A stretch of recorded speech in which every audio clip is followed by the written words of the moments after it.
Of anywhere else to go. This is my fatherland. I cannot run away from my people. There are many people, many old people are here. Young guys like this ones, many of them are here. And if I go, what would they be doing? Where would they be staying? We are ready to die in our fatherland. We don't want to go anywhere because there's nowhere we can go. Ẹ ti rí i pé wèrè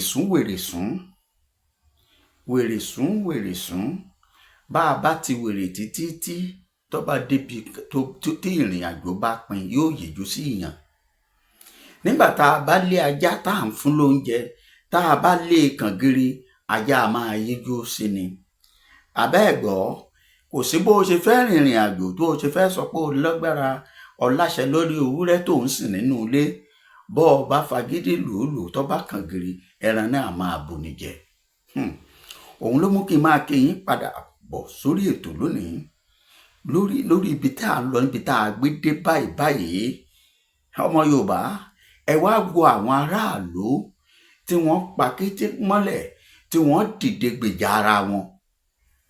Ẹ wá wo orútú tí wọ́n pa fún àwọn Boko Haram lẹ́yìn tí wọ́n ti pe ìjọba àpapọ̀ tí wọ́n ti pe ìjọba ìpínlẹ̀ ìjọba ìbílẹ̀ pé kó ràn wọ́n lọ́wọ́ tí wọ́n kọ̀ tí wọn ò sì ràn wọ́n lọ́wọ́. Àbí ká sọ wípé ìrànlọ́wọ́ wọn tí ò ká nǹkan kan.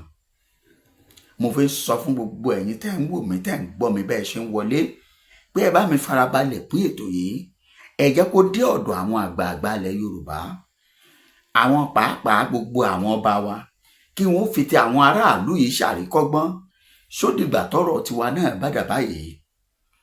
Ẹ gbọ́ nǹkan tí àwọn èèyàn yẹn sọ níbẹ̀rẹ̀ ẹ máa gbé fídíò wọn wá fún fídíò wọn kẹ́ ẹ wá wo tú tí wọ́n ń pa ẹ wá wo tú tí ọlọ́dẹ ń pa nínú igbó fún àwọn karambani yìí. Àmọ́ ilẹ̀ òyìn òṣìkà ẹ má gbàgbé ó ṣeé ṣe kóhun dáadáa ó ti bàjẹ́ ni mo fi ń sọ wípé bẹ́ẹ̀ ṣe ń rí o ẹ máa bá mi jù ú sáwọn kábíyèsí wa o. Àwọn tí wọ́n sọ pé tó sì jẹ́ pé lọ́wọ́ tá a wà yìí orí pétò àádìbò ẹ ṣá máa bọ̀ ni wọ́n dúró sí. À ń kì í à ń sà á tí wọ́n láwọn ọmọ ẹni ó kó sì dọ́dọ̀ àwọn ọ̀dọ́ nítorí pé àwọn ọ̀dọ́ kan tó máa ń yà mí lẹ́nu òun ni pé àṣé àwọn ọ̀dọ́ kan ṣì wà ẹ ṣáà rí máa tó fohùn sí bẹ́ẹ̀ ṣe ń wò ó lágbẹ̀mí yìí ẹ máa tó fohùn sí ẹ rí bó ṣe ṣẹlẹ̀ gangan. Kí ni mò ń sọ ni wípé ó jọ mí lójú wípé àwọn ọ̀dọ́ kan ṣì wà tó jẹ́ wípé gbogbo ọ̀rọ̀ tá à ń sọ yìí kò tiẹ̀ kan àwọn náà. Kódà bí àwọn àgbàlagbà bá ń sọ̀rọ̀ wípé táwọn tá a lè sọ pé wọ́n fẹ́ lè má mọ nǹkan kan àwọn ọ̀dọ́ yìí ní ó tún máa sọ pé wọ́n Nàìjíríà pé kí ló ń ṣe yìí kí lẹ fẹ́ ṣẹ́yìn lẹ fẹ́ pín Nàìjíríà. Gẹ́gẹ́ bí Ọ̀gbẹ́ni Ọ̀jájúní ṣe sọ́njọ́ kìíní àná tó padà wá lánàá tó wá dẹni tí ń polówó orílẹ̀-èdè Yorùbá báyìí lẹ́yìn tó ajá ìrẹ̀lẹ̀ ẹkùn tọ́ba òkè ṣọ́ọ̀lọ tọ́bọ̀ láì farapa. Ẹ má jẹ́ ń gbà yín lásìkò ẹ jẹ́ ń gbé yín tààrà kí ẹ lọ wo fídíò wàrà táwọn ará bí yìí dá kí ẹ sì gbọ́ nǹkan tí wọ́n sọ kí ẹ lè bá a mọ̀ wípé a gbọ́dọ̀ múra lẹ̀ bí wọ́n sì ti ń lé wọn níbi tá à ń sọ̀rọ̀ ẹ̀ yìí ilẹ̀ Yorùbá ni wọ́n ń dà wá lógúnlógún lọ́gbọ̀lọ́gbọ̀n. Àwọn gómìnà wa sì fọwọ́ lẹ́rán àwọn ọba ní kò séyìí kàn wọ́n àwọn aláṣẹ wọ́n dì àmọ́ ládùúgbò tiẹ̀ bọ́ ọba múra lẹ̀ kò léèwọ̀. Ọ̀yá ẹ bá ń fohùn sí fídíò yìí nínú ilé bẹ́ẹ̀ bá ti wò tán ń padà wá àáwá analysis kékeré ètò yìí ògùn ọ̀yá òun rèé. Journey to the troubled Koda community began at 11:30 a.m. from the Hong Local Government Secretariat. The trip, escorted by the Divisional Police Officer of Hong, took us deep into one of the most dangerous corridors of insurgency, a path not far from the notorious Sambisa Forest, known as the operational base of Boko Haram terrorists. Passing through Damina, a once thriving community now reduced to ruins, the level of destruction is evident. Burnt homes and collapsed structures. The continued threat from Boko Haram has forced many residents to flee their ancestral home. The army can form a unit, a division in the Kopre and Za areas. Otherwise, like I said earlier, the unit that we have in Honga they are not able to reach the area of combat. And I can tell you that most of the combat that took place, it has been our hunters alone that confronted these insurgents. Despite the absence of formal security forces, these community members, mostly youths and elderly men, are armed with local hunting rifles known as Dane guns to secure themselves. The only school and place of worship in the community have also been razed, with properties worth millions of naira destroyed. Despite the repeated attacks, many of the villagers remain defiant. I don't have anywhere else to go. It's my fatherland. I cannot run away from my people. There are many people, many old people are here. Young guys like these ones, many of them are here. And if I go, what would they be doing? Where would they be staying? We are ready to die in our fatherland. We don't want to go anywhere because there's nowhere we can go and enjoy like our fatherland. Next, we don't want to be servant in another land.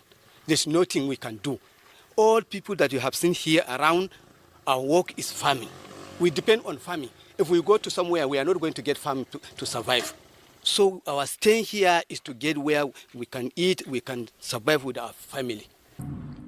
Residents say they have faced more than 6 major attacks in recent times, losing at least 66 people. We have been asking government, we have been we have been writing, doing many things, thinking that government will assist us. They don't.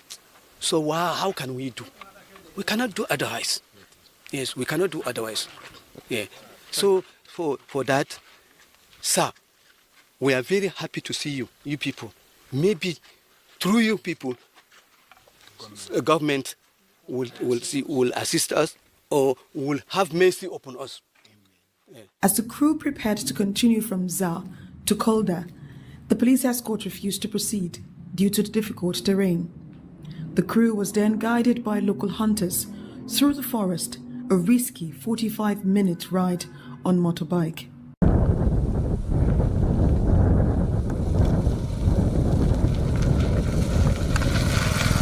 Upon arrival, this was what we saw. 2 days after the attack that killed the village head and his 2 sons. Kai sai dai lokacin da suka afko mana gaskiya sun kashe mini mahaifina da kuma yayana na babba da na biyu suka kone gidana kuma da kuma gidan mahaifina.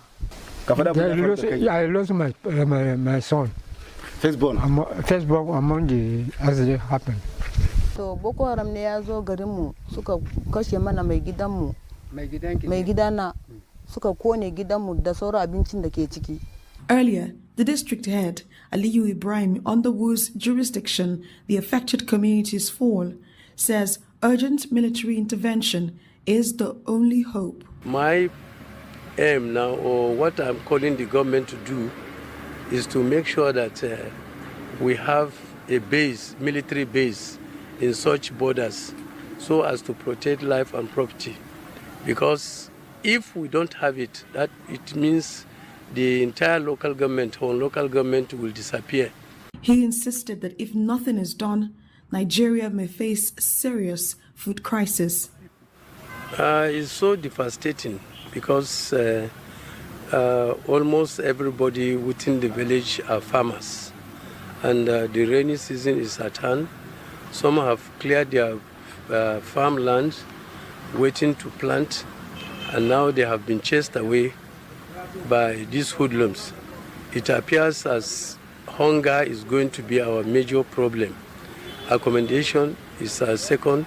For residents of communities bordering Borno State, their hope now lies on a stronger commitment from the federal government to end Boko Haram attacks on them. Until that is done, they say they are left with no choice but to defend their land with the little they have. Ẹ káàbọ̀ padà. Ẹ ti rí.